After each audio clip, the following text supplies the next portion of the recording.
Hello friends, स्वागत है आपनु मारा रसोड़ाना काठियावाड़ी स्वादमां। हूँ भावनाबेन राठोड। आज આપણે બનાવીશું એકદમ નવા અને ચટપટા મસાલા સાથે ભરેલા રીંગણ બટેટાનું શાક। તો ફ્રેન્ડ્સ, તમે શાક કુકરમાં બનાવો કે કડાઈમાં બનાવો, આ શાક એટલું સરસ બનશે કે તમે ખાતા નહીં ધરાવ। અને આગળ નાની નાની બધી ટિપ્સ આપેલી છે જેથી કુકરમાં એક જ સીટીમાં તમારું આ શાક તૈયાર થઈ જશે। તો વિડીયો પૂરેપૂરો જોજો। વિડીયો પસંદ આવે તો વિડીયોને લાઇક, શેર અને સબસ્ક્રાઇબ કરી પાસે રહેલું બેલ પ્રેસ કરો જેથી આવનારા નવા વિડીયો સૌથી પહેલાં આપને મળે। તો ચાલો બનાવીએ નવા મસાલા સાથે ભરેલા રીંગણ બટેટાનું શાક। ભરેલા રીંગણ બટેટાનું નવું શાક બનાવવા માટે અહીંયા મેં 250 ગ્રામ જેટલા રીંગણ લીધા છે। એકદમ નાની સાઇઝના અને કૂણા રીંગણ છે। એની સાથે 6 નંગ બટેટા લીધા છે। બટેટાની છાલ ઉતારી લીધી છે। રીંગણ બટેટા સમારી અને પાણીમાં રાખવાના અને પાણી સાથે થોડું મીઠું ઉમેરી દેવાનું જેથી રીંગણ બિલકુલ કાળા ના પડે। રીંગણનો પાછળનો ડીટાનો ભાગ કાઢી અને આ રીતે 4 ભાગમાં કાપા કરી લીધા છે। એ જ રીતે બટેકાની છાલ ઉતારી અને વચ્ચે એક કાપો કરી લીધો છે। સમારેલા રીંગણ બટેકા સાઈડ પર રાખી દેશું અને સ્પેશિયલ મસાલો બનાવવા માટે ખાંડણીમાં 1 વાટકી જેટલું ખાટું મીઠું ચવાણું ઉમેરશું। ચવાણુંની જગ્યાએ તમારા ઘરમાં રહેલું કોઈ પણ ફરસાણ ઉપયોગમાં લઈ શકો। પહેલાં આપણે ચવાણું અધકચરું ખાંડી લેશું। એકદમ ફાઇન પાવડર નથી કરવાનો। ચવાણું અધકચરું ખાંડી લીધું છે। ખાંડેલું ચવાણું એક પ્લેટમાં લઈ લેશું। હવે એ જ ખાંડણીમાં આપણે 2 ચમચી જેટલા સિંગદાણા ઉમેરશું। 1.5 ચમચી જેટલા તલ ઉમેરશું। તલ અને સિંગદાણા પણ ખાંડી લેશું। બધી જ સામગ્રી આપણે અધકચરી ખાંડવાની છે, એકદમ ફાઇન પાવડર નથી કરવાનો। તલ અને સિંગદાણા અધકચરા ખાંડી લીધા છે, એ પણ આપણે ચવાણુંના ભૂકાની સાથે લઈ લેશું। હવે અહીંયા મેં 7 થી 8 કડી લસણ લીધું છે। લસણ ખાંડી લેશું। અહીંયા લસણ ખાંડી લીધું છે। લસણની સાથે આપણે એક મીડિયમ સાઇઝનું ટમેટું પણ સમારીને ઉમેરી દઈશું। ટમેટું પણ લસણ સાથે સરસ ખાંડી લેશું। અહીંયા ટમેટું પણ અધકચરું ખાંડી લીધું છે, એ પણ આપણે મસાલા સાથે ઉમેરી દઈશું।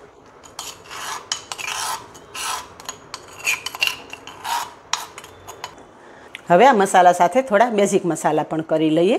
તો સ્વાદ પ્રમાણે મીઠું, 1.5 ચમચી લાલ મરચું પાવડર, 1/2 ચમચી હળદર પાવડર, 1/2 ચમચી ધાણા જીરું પાવડર અને 1/2 ચમચી સરગવાનો પાવડર ઉમેરશું। સરગવાના પાવડરની રેસીપી ઓલરેડી તમારી સાથે શેર કરી ચૂકી છું। હેલ્થ માટે ખૂબ જ ઉપયોગી છે, એટલે સરગવાનો પાવડર બને ત્યાં સુધી રેગ્યુલર ઉપયોગમાં લેવાનો। સરગવાનો પાવડર કેમ બનાવવો એની લિંક તમને ડિસ્ક્રિપ્શન બોક્સમાં મળી જશે। હવે એની સાથે જ ફ્રેશ સમારેલા કોથમરીના પાન ઉમેરશું અને બારીક સમારેલા મીઠા લીમડાના પાન પણ ઉમેરી દઈશું। ભરેલ રીંગણાનું શાક ખાટું મીઠું અને તીખું ચટાકેદાર હોય ને તો વધારે ટેસ્ટી લાગે છે। 1 ચમચી ખાંડ ઉમેરશું અને એની સાથે અડધા લીંબુનો રસ ઉમેરી દઈશું। શાકમાં તમને ગળાશ પસંદ ના હોય તો ખાંડ સ્કીપ કરી દેવાની।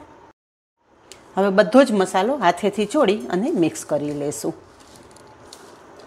આ મસાલામાં આપણે લીંબુ અને ટમેટા બંનેનો ઉપયોગ કરેલો છે, એટલે તેલ ઉમેરવાની જરૂર નથી। બાકી જો તમે લીંબુ અને ટમેટા ના ઉમેરતા હોય ને તો મસાલા સાથે તમારે 1 ચમચી જેટલું તેલ ઉમેરી દેવાનું, જેથી મસાલો એકદમ સરસ લચકા પડતો તૈયાર થાય।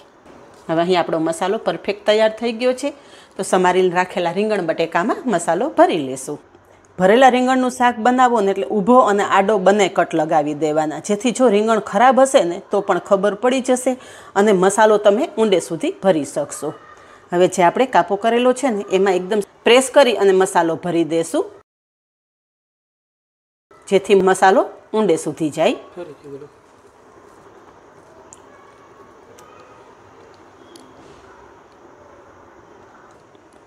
આ રીતે આપણે રીંગણ અને બટેકામાં પ્રેસ કરી અને મસાલો ભરી લેશું।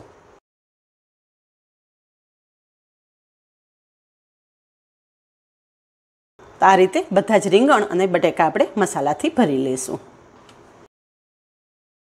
બધા રીંગણ અને બટેટામાં મસાલો ભરી લીધો છે। થોડો મસાલો વધેલો છે જેનો આપણે આગળ ઉપયોગ કરી લેશું। હવે શાક બનાવી લઈએ। શાક આપણે કુકરમાં જ બનાવશું। કુકરમાં આપણે 1 મોટા ચમચા જેટલું તેલ ઉમેરશું। તેલ ગરમ થતાં 1/2 ચમચી રાઈ, 1/2 ચમચી જીરું અને 15 થી 20 દાણા મેથી ઉમેરશું। સૂકી મેથીનો સ્વાદ દરેક શાકમાં બહુ સરસ આવે છે। રાઈ, મેથી અને જીરું કકડી ગયા છે, ચપટી હિંગ ઉમેરશું અને પહેલાં મસાલો ભરેલા બટેટા ઉમેરી દઈશું। રીંગણના પ્રમાણમાં બટેટાને ચડતા થોડો વધારે સમય લાગે છે, એટલે બટેટાને પહેલાં સાંતળી લેવાના. એકાદી મિનિટ બટેટા સંતળાઈને એટલે મસાલો ભરેલા રીંગણ પણ ઉમેરી દઈશું. હળવા હાથે સાંતળી લેશું. ગેસની ફ્લેમ એકદમ ધીમી રાખીને જ બટેટા અને રીંગણ આપણે મસાલા સાથે સાંતળી લેવાના છે.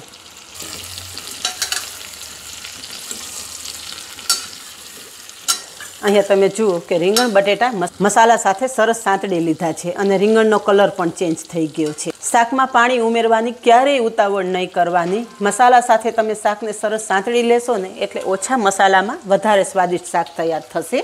હવે જે આપણે મસાલો બચાવીને રાખેલો છે ને એ મસાલો પણ કુકરમાં ઉમેરી દઈશું અને એ મસાલો પણ આપણે થોડીવાર સાંતળી લેશું. આપણે તલ, સિંગદાણા અને ટમેટું ત્રણેય વસ્તુ કાચી લીધેલી, એટલે મસાલા સાથે સાંતળી લેશો ને એટલે સ્વાદ એકદમ ઉભરીને ઉપર આવશે. અહીંયા તમે જુઓ કે કુકરમાં ઉમેરેલો મસાલો પણ સરસ સંતળાઈ ગયો છે અને બધું જ તેલ છૂટું પડી ગયું છે. ઘણા લોકોને એવું કહેવું હોય છે કે કુકરમાં શાક મીઠું નથી થતું, પણ તમે કુકરમાં શાક બનાવો કે કડાઈમાં બનાવો, શાક મસાલા સાથે સાંતળી અને પાણી ઉમેરશો ને તો માત્ર એક જ સીટીમાં તમારું શાક કુકરમાં પણ તૈયાર થઈ જશે. ઘણા લોકોનું એવું કહેવું હોય છે કે કુકરમાં શાક મીઠું નથી. શાક તમે કુકરમાં બનાવો કે કડાઈમાં બનાવો, શાકને મસાલા સાથે પ્રોપર સાંતળી લીધા પછી તમે પાણી ઉમેરશો ને તો કુકરમાં પણ તમારું શાક એકદમ કડાઈ જેવું જ મીઠું અને સ્વાદિષ્ટ તૈયાર થશે. તો અહીંયા તમે જુઓ કે આપણા રીંગણ, બટેટા અને મસાલો બધું જ એકદમ મસ્ત સંતળાઈ ગયું છે. તો આપણે અડધા કપ જેટલું જ પાણી ઉમેરશું. વધારે પાણી પણ ઉમેરવાની જરૂર નથી, કારણ કે 50% જેટલા તો રીંગણ બટેટા આપણે એમને મસાલા સાથે ચોળવી લીધા છે. પાણી એક વખત શાક સાથે સરસ મિક્સ કરી લેશું. કુકરનું ઢાંકણ પેક કરી દેશું અને માત્ર એક જ સીટી કરશું. ગેસની ફ્લેમ એકદમ ધીમી રાખશું. કુકરમાં એક સીટી થઈ ગઈ છે. કુકર ખોલી લઈને જોઈ લઈએ તો વાવ, જોઈને જ ખાવાની ઈચ્છા થઈ જાય એવું આપણું શાક તૈયાર થઈ ગયું છે. ઉપરથી ફ્રેશ સમારેલી કોથમરી ઉમેરી દેશું. તૈયાર છે એકદમ નવા મસાલા સાથે ભરેલ રીંગણ બટેટાનું શાક. આ જ રીતે બનાવો અને કમેન્ટમાં જણાવો કે એકદમ ચટપટું ભરેલ રીંગણ બટેટાના શાકની રેસીપી કેવી લાગી. આજે બસ આટલું જ. મળીએ નેક્સ્ટ વિડીયોમાં. ત્યાં સુધી બાય. Thank you.